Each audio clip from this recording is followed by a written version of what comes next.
سکتے. تو یہ نفس اندر کا دشمن ہے، اندر بیٹھا ہوا چھپا ہوا دشمن ہے، اور شیطان باہر سے آ کے حملہ آور ہوتا ہے. ماہ صیام میں اللہ نے ہمارے لیے یہ آسانی پیدا کر دی کہ ایک دشمن باندھ دیا، اب دوسرا دشمن صرف نفس موجود ہے. اب اس کو جب ہم قابو کر لیں گے تو شیطان چھٹ کے بھی کچھ نہیں کر سکے گا، ورنہ وہ تو پیچ و تاب کھا رہا ہے کہ یہ جو تم مسجدوں میں جا رہے ہو، یہ ماحول نیکی کا پیدا ہوا ہے، اس کو تو ایک آنکھ نہیں بھاتا. وہ تو حضرت انسان کو برباد کرنے پہ تلا ہوا ہے. اس نے اللہ کے حضور اس کی عزت کی قسم کھا کے کہا تھا کہ میں تیرے بندوں کو تیرے تک نہیں پہنچنے دوں گا، ان کے دائیں بائیں سے، آگے پیچھے سے، چاروں سمتوں سے ان پر حملہ آور ہوں گا. بلکہ فرمایا کہ اگر اللہ نے انسانوں کے لیے محافظ فرشتے مقرر نہ کیے ہوں تو شیاطین انسانوں کو مار ڈالیں. ابن آدم کا اتنا دشمن ہے، وہ کہتا ہے کہ جنت سے میں نکالا ہی آدم علیہ السلام کی وجہ سے گیا ہوں، اور اب میں اولاد آدم کو چین سے نہیں بیٹھنے دوں گا، اور ان کو میں دوبارہ جنت میں نہیں جانے دوں گا. ایسے اسباب پیدا کروں گا کہ یہ جہنم کا ایندھن بنے.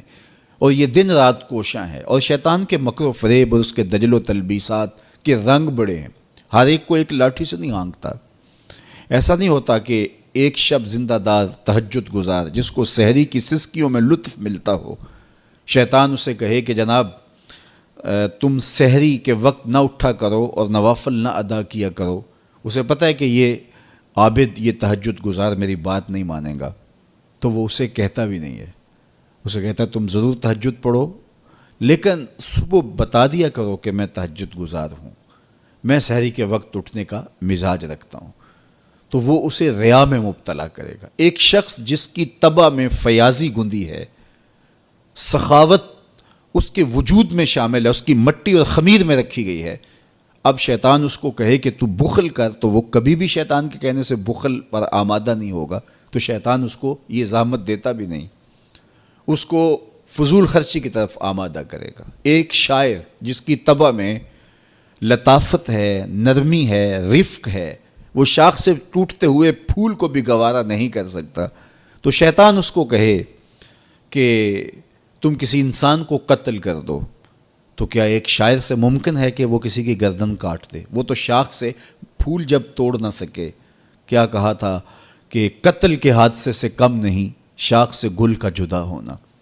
تو اب کیسے ایک شاعر سے یہ ممکن ہے؟ تو شیطان اس کی اس طبع کو اچھی طرح جانتا ہے، اور وہ کبھی اس کو اس پہ آمادہ نہیں کرتا، اس کو وہ شراب اور شباب کے پیچھے لگاتا ہے.